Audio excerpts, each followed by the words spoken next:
Hi friends, my name is Emily and welcome back to my channel. Today I'm going to be doing part 1 of my November reading wrap-up. I'm trying to break these wrap-ups into smaller chunks just because I was looking at my analytics and the long videos, like the 30-minute videos where I discuss, don't have great engagement or view retention, so I'm trying to break it up into smaller things and we're going to see what that does for the numbers. Without further ado, let's get into the video. The first thing that I finished, like literally the last chapter on November 1st, this was almost an October book, is Hench by Natalie Zena Walshots. So this I talked about in my Tifa video. I will link that above if you are interested. And this was the only fiction book on that little reading journey. So this is a story of a hench person named Anna who mostly at the beginning of the novel is doing temp work, a lot of like behind the scenes computer stuff, analytics for supervillains. While on contract for one villain, she is wounded in a way that forever changes her body and her lived experience by a superhero named Super Collider. This spurs her to start doing the math, looking at the damage that superheroes actually do in terms of like life and dollars when they are saving the city, and on the whole, like, who is doing worse for humanity? It's superheroes. And so she gets pulled on a journey with this discovery, with her research, with her new passion, and her changed and disabled body. What was refreshing about this was having a disabled protagonist. Oftentimes we see the reverse happen, that our protagonist in like a fantastic genre book has some sort of magical or technological base cure, right? Very often we'll have a protagonist that starts out disabled or disfigured and through some sort of either magic or technology becomes able-bodied and is able to protagonist.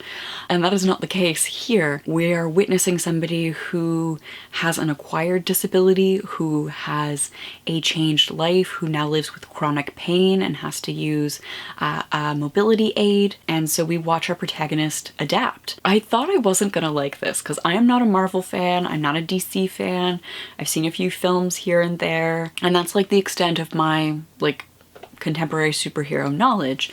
So I was a little bit apprehensive about picking this up, shall we say. I ended up really enjoying it. I found it to be a quick and engaging read. I ended up giving it 4.5 out of 5 stars. I do think it could be a little bit smaller. It is a bit of a chunker, but overall, it was fast-paced enough that it didn't feel super long. If you are at all interested in superheroes and disability and just like casual queer rap, try Hench by Natalie Zena Walshots. The next book that I reread was Normal People by Sally Rooney.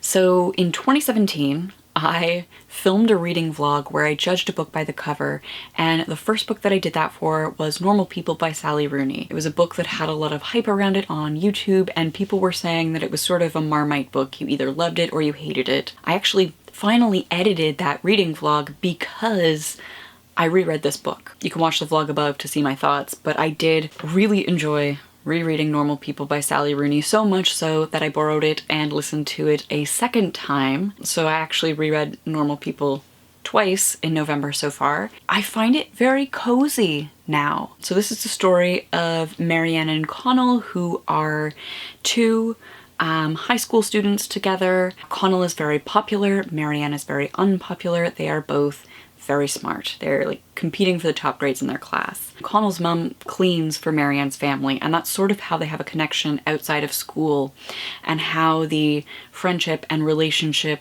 grows or sparks between them. In many ways, it is a messy novel. I can't fully disagree with Past Emily. As I talk about in the vlog, it's a messy novel by design. It's about profound miscommunication and how normal that is, I guess, if we want to link it back to the title. Maybe I just wasn't in a good place to read it in 2017 because I enjoyed it so much this time. I gave it 5 out of 5 stars. The Next book that I read was for the Red Room Book Club. Right now we are on a journey to the Tower. We are reading the Dark Tower series together. This is a reread of the series for me, and so in October we were tackling book 2, which is The Drawing of the Three. This is the story of Roland, who is our last gunslinger on his journey to the Tower, and part of his journey to the Tower is drawing together a fellowship, a quartet, and so we see him draw in 2 individuals, Eddie and Odetta Detta, as we discussed in the live show. It was a delight on the reread. I actually made a note about how little I cared for Eddie at the beginning, but on the revisit, it was delightful to see where Eddie started as a character. And that, I think, is the real strength of this series. It's the characters and the character development. The plot is kind of wacky and a little all over the place, which is part of the charm, I think, but it's the characters. I mean, I am so excited to revisit their journey, their arc. So I gave The Drawing of the Three 4 out of 5 stars. I'm giving that star rating based on how I've rated all of the books in the series. So this isn't a star rating in comparison to other books in general. It is a star rating compared to the 8 books in the series. The next book that we are reading is The Wastelands. It's the 3rd book in the series. So if you want to jump in on this, there will be a live show to talk about the first half of The Wastelands at the end of November, beginning of December, depending on how people vote. Link to the Patreon page is in the description box down below. It is open to patrons at all tiers, so for as little as $1, you can join the Red Room Book Club and come on this journey to the Tower with us. Then I read What We'll Build by Oliver Jeffers. Oliver Jeffers is one of my favorite children's book authors ever. I think he and Robert Munsch are probably tied for faves of all time. He just does adorable things.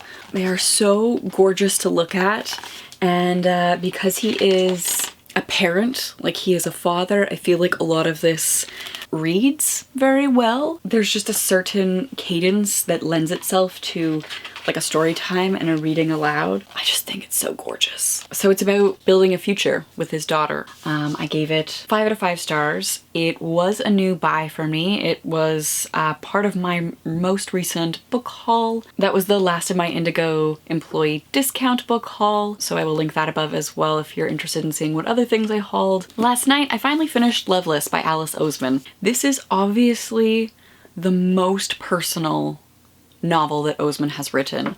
So Oseman identifies as aromantic and asexual, and our protagonist here, Georgia, is coming to terms with her sexuality, coming to terms with being aromantic and asexual. And so it's obviously very, very close to home, probably more so than any of her other books, where I haven't seen a lot of self-insert as much as with this one. Knowing that this is an Own Voices novel and her statement at the back is this was a really hard book for me to write. I want to be kind, and also this was a book that I had to force myself to finish. Georgia is in college. She happens to go to college with her 2 best friends, Pip and Jason, and she gets along quite well with her new roommate, Rooney, and they're sort of this ragtag group navigating this new uni space, making new friends, joining clubs, trying to make the most of this experience. Georgia is trying to find the right person, finally make love and kissing and sex happen for herself. I wanted to read this because I feel there aren't enough YA books with ace rep, and